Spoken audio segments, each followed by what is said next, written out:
মুমিনরা কেমন আল্লাহ বলছেন, ওয়াজিলাত কুলুবুহুম ওয়া ইযা তুলিয়াত আলাইহিম আয়াতুহু যাদাতহুম ঈমানা।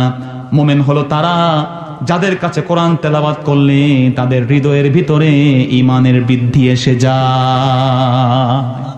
কোরআন শুনলে ভালো আমাদের লাগে কি লাগে না? কিন্তু এই কোরআন শরীফের মাহফিলগুলো অনেকের ভালো লাগে না, আছে না নাই? জোরে বলেন আছে না নাই? মাহফিলগুলো বন্ধ করতে আরাম পায়, কথা কোন ঠিক কিনা? কিন্তু অনেক অমুসলমানরাও কোরআন শুনলে মজা পায়, কথা বলেন ঠিক কিনা? হেডফোন দিয়ে যখন একজন মুসলমানের কানের ভিতরে কোরআন শরীফের তেলাওয়াত শোনায়া দেওয়া হলো, তারা বলেছে অদ্ভুত এক মন্ত্রমুগ্ধের মতো শব্দ, এত আনন্দ এত আরাম কখনো অনুভব আমরা করি নাই। সুবহানাল্লাহ। কোরআন শুনলে মজা লাগে। কারি আব্দুল বাসিত রাহিমাহুল্লাহ তার বিভিন্ন উদাহরণ আছে, পড়তে রয়েছেন। সেই আপনার রাশিয়ার সেই শহরে যখন তিনি পড়া শুরু করেছেন, দেখা গেল হাজার হাজার লোক, শেষ 2-4-5 মিনিট ছিল, উনি পড়তে রয়েছেন, 2-3 রুকু পড়ে ফেলেছেন, একটা লোক ওঠে নাই। কারো কারো ফ্লাইট মিস হয়ে গেছে, কোরআন শুনেছে, মন্ত্রমুগ্ধের মতো চোখ দিয়ে দরদর করে পানি বেয়ে এসেছে। আল্লাহু আকবার বলেন। 1987 সালে এই ঘটনা, 1987 সালে তখন তিনি বলেছেন, I have observe the miracle of Quran. আমি নিজে আব্দুল বাসিত কোরআনের মুউজিজা নিজ চোখে দেখেছি। সুবহানাল্লাহ। কোন আমি জিজ্ঞেস করলাম মস্কোর সেই সম্মেলনে, হোয়াই আর ইউ ক্রাইং? তোমরা কেউ বিলিভার না, বিশ্বাসী না, কেন কাঁদছ? সেই সময় মস্কের সেই সম্মেলনে সব কাফের ও মুসলমানরা বলল, we have nothing, understand nothing, আমরা কিচ্ছু বুঝি নাই, কিন্তু something was happening in a part of our heart.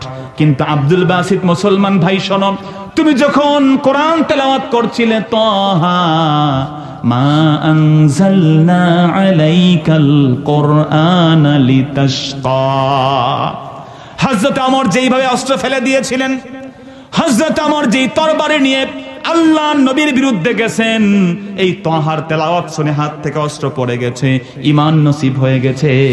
ও বন্ধু মুসলমান শোনো, তুমি যখন এটা তেলাওয়াত করেছিলে কিছু বুঝি নাই, কিন্তু আমাদের দিলের ভিতরে কেমন যেন মনে হলো, আমাদের মনে হলো সারা জীবন যদি এমন তেলাওয়াত হয় শুনতে ভালোই লাগবে। ও মুসলমানদের এই হাল হয়, আর আমরা মুসলমান কোরআন শরীফ শুনতে ভালো লাগে না, আছে না নাই? মাহফিল লাগবে না। মাহফিলে কিছু কিছু সমস্যা আমাদের আছে, আমরা স্বীকার করছি। উই হ্যাভ মেনি মিস্টেকস, আমাদের অনেক ভুল আছে, কিন্তু সেই ভুলের পাশাপাশি মাহফিলের দরকার আছে না নাই? মুমিনদের পরিচয়কে আল্লাহ আরো বলছেন, ওয়া আলা রাব্বিহিম ইয়াতাওয়াক্কালুন। মুমিনরা ভয় করবে, নির্ভর করবে রাজনৈতিক কোন দলের উপরে না, কোন মুরব্বীর উপরে নয়, কোন শক্তির উপরে নয়। একজন মুমিন যার পরিচয় হলো ঈমানদার, নির্ভর করবে, তাওয়াক্কুল করবে একজনের উপরে। জোরে বলেন তিনি কে?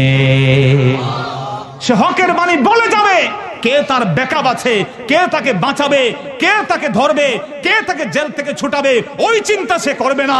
কারণ সে মনে রাখবে, আমার সাথে কেউ না থাকলে আছেন আমার সাথে সত্যের পতাকাবাহী একজন। জোরে বলেন তিনি কে? তো মোমেন যদি এই চিন্তা করে, হক কথা বললে মায়ের খাওয়া লাগবে, হক কথা বললে বাঁচাইবে কে, জেলখানা গেলে বের করবে কে, আরে সে কিসের মোমেন? আল্লাহ বলছেন মোমেন হলো সে ওয়া আলা রাব্বিহিম ইয়াতাওয়াক্কালুন, সে নির্ভর করবে আর কারো উপরে না। তার রিজিকের মালিক, তার মারার মালিক, তার বাঁচানোর মালিক, তার জেলখানায় ঢোকানোর মালিক, জেলখানা থেকে বার করার মালিক একজন। জোরে বলেন তিনি কে? আর আল্লাহ পরিচয় দিয়ে বলছেন, আল্লাযীনা ইউকিমুনাস সালাতা ওয়া মিম্মা রাযাকনাহুম ইউনফিকুন। মুমিনকে যে নামাজ কায়েম করে, নামাজের হক হুকুক আদায় করে এবং আল্লাহর পথে দান করে। কার পথে দান করে? রিজিক দা দিয়েছে সব নিজেই খাবে, এই চিন্তা করে না। করোনা এসে গেছে, ইনকাম কি হয় না হয় সব ব্যাংকে ঢুকিয়ে রাখি, খাদ্য লোপাট করি, তেল আগেই কিনে রাখি, চাউল 8 বস্তা আগেই কিনে রাখছে, 40 কেজি আছে না নাই? লোক 2 জন 8 বস্তা কিনেছে। আমি বললাম কি ব্যাপার? কয় হুজুর চাউলের দাম কি আমরা বাড়াই? এই যে একটু আগে 2 জন মানুষ, করোনার শুরুতে কথা বুঝেন নাই, মহাখালী কাঁচা বাজারে আমি গেলাম, কয় 2 জন লোক 8 বস্তা চাউল নিয়ে গেছে। কয় যে কি হয় না হয়, সে জানে না 8 বস্তা তো ভালো, 8 কেজি তো ভালো, 8 মুষ্টি খেয়ে মরতে পারবে কিনা জানে? জোরে বলেন জানে?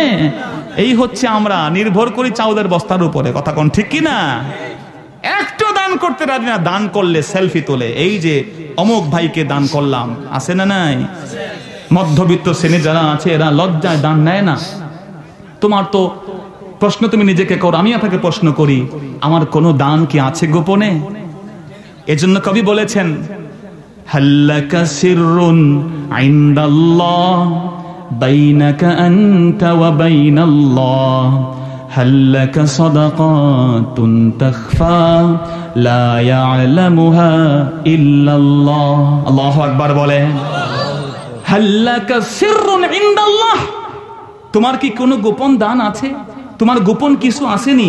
বাইনাকা আনতা ওয়া বাইনাল্লাহ, যেটা কেবলমাত্র আল্লাহর সাথে আর তোমার সাথে, আর কেউ জানে না। হাল্লাকা সাদাকাতুন তাখফা, এমন কোন দান কি আছে কেউ জানে না, গোপনে তুমি যে নিয়েছে তাকে দিয়ে দিছো, ভাই কাউকে বলা লাগবে না, তোমার কাজে লাগবে। এমন একটাও কি দান তোমার জীবনে আছে? তোমার কি এমন কোন গোপন উপহার কারো আছে? কবি জিজ্ঞেস করছেন, যদি না থাকে তুমি কপাল পোড়া।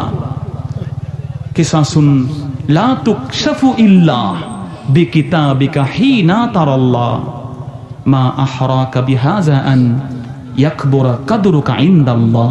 কবি বলছেন যদি এমন কোন গোপন দান না থাকে, তুমি হচ্ছ কপাল পোড়া, তোমার এই দানটা আল্লাহর কাছে তোমার মর্যাদা বাড়িয়ে দিবে। আপনি কি কোনোদিন একটা অসুস্থ কিয়া তোলার একটা ছেলে যে বিয়ে করতেছে, আপনি লোক না দেখিয়ে 10,000 টাকা তাকে দিয়েছেন, তুই বিয়ে করবি, তোর লাগবে কাজে, কাউকে বলা লাগবে না। যদি করতে পারেন আপনি ধন্য, যদি করতে পারেন আমি কসম করে আল্লাহকে বলি আপনার এই দানটা আল্লাহ কবুল করে আপনাকে জান্নাতে দিতে পারেন। সুবহানাল্লাহ বলেন। আপনি কি গোপনে একজন লোক রিকশা চালায়, তাকে 1 কেজি গোস্ত, 1 কেজি গরুর গোস্ত, আধা লিটার তেল, 3টা পেঁয়াজ, 2টা রসুন, 100 টাকার 50 টাকার গরম মশলা কিনে একটা প্যাকেট নিয়ে কোন রাতের বেলা গেছেন, যে ড্রাইভার সাহেব, রিকশাওয়ালা ভাই আছো তুমি, এই নাও, বেশি না হয়তো আধা কেজি গোস্ত, বলে 500 টাকার প্যাকেজ, ঠিকই না বলেন? যে তুমি এটা রান্না করে খাইও। যদি বাড়িতে না থাকে তার বিবি এটা পেয়ে আসমান ভাঙে মাথায় পড়বে, ঠিক কিনা? সে বলবে আমার এই ভাই আমার গ্রামের লোক, সে আমাকে এইটা দিল হঠাৎ করে কি ভেবে। রিকশাওয়ালা চিন্তা করবে আলু ভর্তা দিয়ে রাতে খাবো, ঠিক কিনা? সে রিকশাটা রেখে যখন ঘরে আসবে, মাংসের ঘ্রাণ, গোস্তের ঘ্রাণ যখন পাবে, কে এটা দিয়েছে? অমুক বলেছে, কাউকে বলা যাবে না। খোদার কসম ওই দানটা আল্লাহর কাছে অব্যর্থভাবে আপনাকে জান্নাতে নেবে। সুবহানাল্লাহ বলেন। ভাইয়েরা আমার, আল্লাহ বলছেন ওয়া মিম্মা রাযাকনাহুম ইউনফিকুন।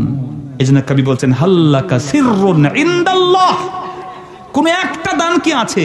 যদি আপনি আজকে রাতে চিন্তা করেন তো আমার এমন দান আছে কিনা, এমন দান আছে কিনা। আমি তো মুমিন দাবি করছি, আমার গোপনে যা আছে এগুলো ওপেন করলে খবর আছে না নাই? জোরে বলেন। 2-1টা যা ওপেন হয়েছে তাতেই তো ইজ্জত 50। কথা কন, নাচ গান আছে না নাই?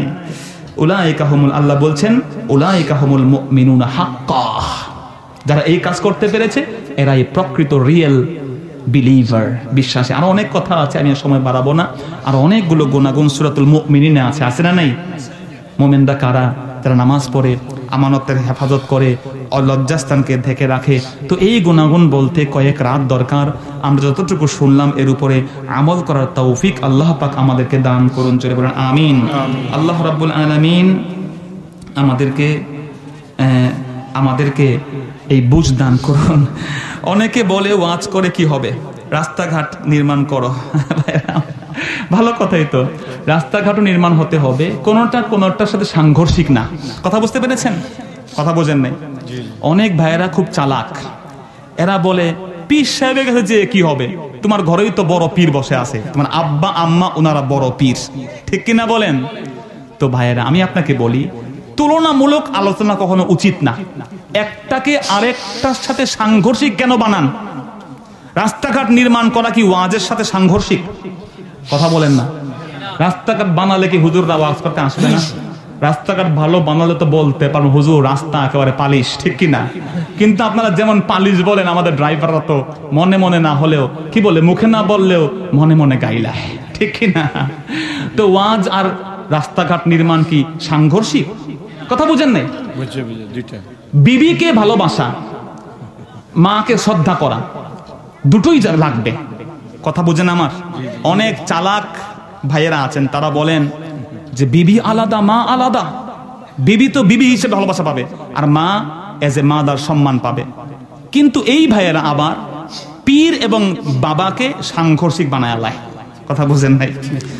তাদের বলা উচিত ছিল মা যেমন আলাদা, বিবি যেমন আলাদা, দুজনের সম্মান ভালোবাসার দৃষ্টিকোণ আলাদা। পীর আলাদা, হি ইজ এ টিচার, তার রেসপেকশনটা হবে টিচার হিসেবে, আর বাবা এজ এ ফাদার, বাবা হিসেবে সম্মান করব তাকে, ঠিক কিনা বলেন? দুজনের সম্মান আছে না নাই? এখন যদি বলে ভাই না বাবা কোনটা, আমি বলবো তোমার মাইরা সোজা করে দেবো, ভাইও আছে বাবাও আছে, ঠিক কিনা বলেন? ভাইকে ভালোবাসবো বাবাকে ছেড়ে নয়, পীরকে সম্মান করব বাবাকে না খাইয়ে নয়, রাস্তাঘাট বানাবো ওয়াজ মাহফিল বাদ দিয়ে নয়। ওয়াজ মাহফিলে আসলে যে কন্ট্রাক্টর আছে না, এর মধ্যে কিছুটা অন্তত বাঁশও দেয়, ঠিক কিনা বলেন? পরে তো কলা গাছ দিয়ে সারবে, কথা কোন ঠিক কিনা?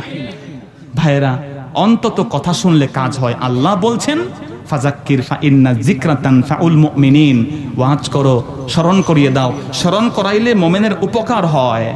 আল্লাহ বলছেন উপকার হয়। তুমি এখন নিজের উপরে, আল্লাহর উপরে নিজে বুঝদার হয়ে গেলে কিছু করার নাই, ঠিক কিনা? এটা হবে কেন জানেন? যারা ঘরে বসে আলেম হয়ে যাবে তাদের জন্য, কথা বলছেন নাই? তো এরা যখন ঘরে বসে ABCD আলিফ বা তাসা পরে আলেম হয়, মুফতি তো এরাই ফতোয়া দিবে। পুলিশের ভাইয়ের অনেকে ফতোয়া ইদানিং দিচ্ছেন, ঠিক কিনা? তো আমরা বলতে চাই এগুলো ঠিক না, এগুলো অনুচিত। যার যা কাজ সে সেটা করবে। রাসূল বলছেন কিয়ামত কখন হবে জানো? যখন ইজা উসসিদাল আমরু ইলা গায়রি আহলিহি, যার ওয়াজ করার কথা না সে যখন ওয়াজ করবে, যার বিচারক হওয়ার কথা না সে বিচারক হবে, যে ইমাম হওয়ার কথা না সে ইমাম হবে, যে প্রধানমন্ত্রী হওয়ার কথা না সে প্রধানমন্ত্রী হবে, যে MP মন্ত্রী হওয়ার যোগ্যতা নাই সে যখন সেটা হবে, তখনই কিয়ামতের অপেক্ষা করিও। আল্লাহু আকবার বলেন। তো আমরা জানি না অন্তত এই সমস্ত বিষয়ে যে প্রশ্নগুলো অত্যন্ত ছেলে মানুষই প্রশ্ন, তাই না? এগুলো হয় কেন? আমাদের আলেম ওলামাদের কারণে। কথা বুঝছেন? আমাদের আলেমরা শিখিয়েছে যে আলেম মসজিদে মাদ্রাসায় পরে আলেম হওয়া লাগবে কেন? আমরা আহলে হাদিস, আমরা বুখারী মুসলিম পড়ে আলেম হয়ে গেছি। আল্লাহু আকবার বলে বারবার হাত তুলতে হবে, বুখারীতে আছে, এই দেখো বাংলা বুখারী। মসজিদে মাদ্রাসায় পড়া লাগবে কেন? ইসলামিক ফাউন্ডেশনের অ্যাপ্লিকেশন দেখেন, এখানে আছে এই যে হাদিস, এই যে হাদিস। কথা কোন ঠিক কিনা? তো মেয়র সাহেব ভুল করছে, আমি তো ভুল দেখি না রে ভাই। আপনি তো শিখাইছেন বাংলা বই পড়ে মুহাদ্দিস হওয়া যায়, মাযহাব লাগে না, ঠিক কিনা? কথা বুঝেন নাই? তো মেয়র সাহেব বলছে ঘরে বসে ABCD শিখে গেছি, আলেম হওয়া লাগবে কেন? তুমি কি আমার চেয়ে বড় আলেম হইছো? আমি মেয়র সাহেবের দোষ এই ক্ষেত্রে দেখি না, বিকজ উই টট দ্যাম, আমরা কি শিখিয়েছি। কথা বুঝেন আমার ভাইয়েরা? কথা বুঝেন? এজন্য ওনারা শিখেছে কাদের কাছ থেকে? আমাদের কাছ থেকে। চামড়ার টাকা দিয়ে মাওলানা হয়, উনি নিজে বানাই বলে নাই, আমরাই শিখাইছি, ঠিক কিনা? উনি তো একটা বলছে, আরেকজন তোরা জিলাফি খাওলা মৌলবী, ঠিক কিনা? ওটাও খাওমি ভাইরা শিখাইছে, ঠিক কিনা? তো আমার ভাইদেরকে বুঝদান করুক আল্লাহ পাক, বলেন আমিন। আমরা একই গাছের কয়েকটা শাখা, কেউ একটু এমনে ঝুঁকে আছে, কেউ একটু অমনে, কারো তোকার মধ্যে ফল বেশি আসছে, কারোটা কম আসছে, কিন্তু গাছ আমরা একটাই, কাউকে বাদ দেওয়া যাবে না, ঠিক কিনা? আলিয়া মাদ্রাসায় আমলের সমস্যা আছে, আবার কিছু কিছু আলিয়া মাদ্রাসায় 4000 ছাত্র একসাথে পাগড়ি পরে জামাতে নামাজ পড়ে। সুবহানাল্লাহ বলবেন না? দারুন নাজাতে আপনি যান, দেখবেন সেখানে 5টা মৌলিক কিতাব খতম হয়, একেবারে তাকরার সহ, তাকরীর সহ। বুখারী, তিরমিজি, মিশকাত, জালালাইন এবং হেদায়া পুরো খতম আমরা করি। খতম মানে কি? ধুমধারাক্কা পড়ে না ভাই, পুরো তাফসির দেখে দেখে দেখে দেখে খতম হয়, পুরো শুরু হাতের কিতাব দেখে খতম হয়। আপনি কেবল 2-1টা আলিয়া দেখে সমালোচনা করবেন না। বহু কওমি মাদ্রাসায় পড়াশোনা নাই, আছে না নাই? সেগুলোর সমালোচনা আমরা করলে চলবে, কিন্তু আমরা একে অপরকে যেন সম্মান করি, আল্লাহর জন্য ভালোবাসি। আল্লাহ পাক তৌফিক দিন, আমিন। আজকের মাহফিলকে আল্লাহ সফল করুন। এই মাহফিলের জন্য যারা শ্রম দিয়েছেন, আল্লাহ পাক প্রত্যেকের শ্রমকে জাযায়ে খায়ের দান করুন, কবুল করুন। এই মাহফিল যেন কিয়ামত পর্যন্ত আল্লাহ পাক জারি রাখেন, বলেন আমিন। ওয়া আখিরু দাওয়ানা আলহামদুলিল্লাহি রাব্বিল আলামিন। আসসালামু আলাইকুম ওয়া রাহমাতুল্লাহি ওয়া বারাকাতুহু।